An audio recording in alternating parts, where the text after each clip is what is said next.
Eu vi Jesus. O que acontece? Olha só. Eu vi uma menina que ela foi arrebatada. Eu vi o testemunho dela. Então, eu pensei, cara, se essa menininha foi arrebatada e ela foi até o céu, eu também posso ir. Aí eu peguei e comecei a ler a Bíblia sobre questão de arrebatamento. Eu deparei com aquele texto lá, Paulo dizendo que foi arrebatado, se no corpo, se fora do corpo, não sei. Mas que viu coisa que não é. Eu falei, se Paulo viu, eu quero ver também. Eu botei aquilo na cabeça. Aí eu falei, eu vou fazer um jejum de 6 da manhã às 6 da tarde durante 21 dias. Para mim ter uma experiência sobrenatural com Deus. Aí eu peguei, comecei a jejuar, de 6 da manhã às 6 da tarde. Os 3 primeiros dias que eu comecei aquele jejum, eu orava 2 horas toda madrugada. Eu comecei a sentir uma podridão tão grande no meu corpo, que eu passava o dia tomando banho. Parecia que o meu corpo estava podre, imundo. Nos 7 dias, eu senti uma pureza tão grande no meu corpo, que eu não queria sair para a rua. Eu passava o dia ali ouvindo louvor, lendo a Bíblia. Com 18 dias, eu indo para a igreja, eu fui chamar a minha amiga lá, a Aline, que sempre ia para a igreja comigo. Eu debilitado, né? Eu falei, Aline, o tio dela caiu endemoniado, rolando assim, gritando, eu te odeio, eu te odeio. Eu olhei assim, eu falei, eu também não gosto de tu não, demônio. Sai dele em nome de Jesus. O demônio saiu. Aí a gente foi chamar outra menina, a Miriam. Quando a gente chegou na casa da Miriam, o cachorro dela endemoniou. Aí o cachorro caiu rolando, babando. Aí, nossa, meu cachorro tá passando mal, o que que será? Aí eu olhei assim, na hora eu tive discernimento, eu falei, é demônio. Aí você tá doido, cachorro endemoniado? Eu falei, quer ver? Espírito maligno, em nome de Jesus, saia! O cachorro voltou ao normal, ficou bonzinho. Aí a gente foi para a igreja. Terminei 21 dias e nada. Eu orava no mínimo 2 horas. Às vezes estendia 4 horas, 5 horas. Cheguei a orar 8 horas nessa época, assim, de joelho. Minha mãe falava, menino, como é que tu consegue falar tanto com Deus? Eu falava, mãe, é tão bom que eu só paro mesmo, porque o maxilar não dá conta mais de falar. Aí eu fiquei 7 dias mantendo a oração, depois que eu terminei os 21. Eu falei, não vou desistir não.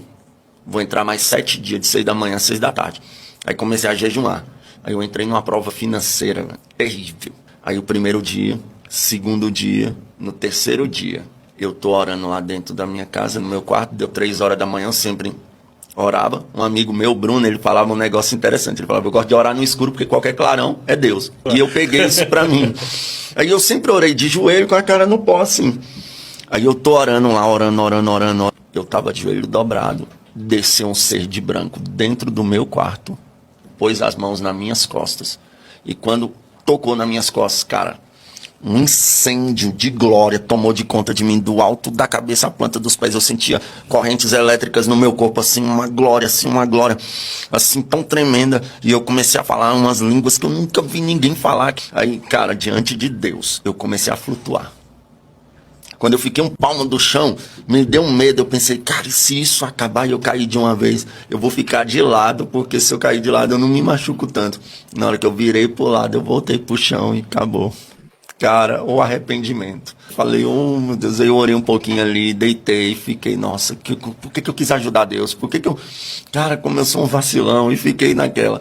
O quarto dia, quando eu terminei o propósito, 6 horas da tarde, que eu fui procurar alguma coisa para comer, nem sal tinha no meu armário, cara.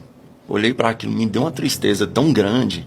Falei, mãe, tem comida não? Ela, não, que tinha aí os meninos comeu. Aí eu fiquei assim, deitei, esperei dar 3 horas. Quando deu 3 horas, que eu fui orar, eu dobrei o joelho e falei, Deus, hoje eu não dou conta de orar. Se eu for orar, eu vou reclamar contigo, porque a minha casa está sem comida. Eu não quero murmurar contra ti. Eu vou me deitar, eu estou fraco. Mas se o Senhor quiser me dar uma experiência... Aí eu deitei, Fábio. Na hora que eu deitei, cara, imediatamente, eu fechei o olho assim, só que eu estava acordado. Aquele mesmo ser de branco desceu.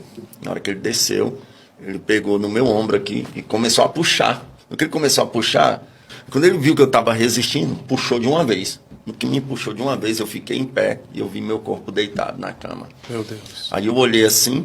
Aí aquele ser que estava do meu lado pegou no meu ombro e disse, vem comigo.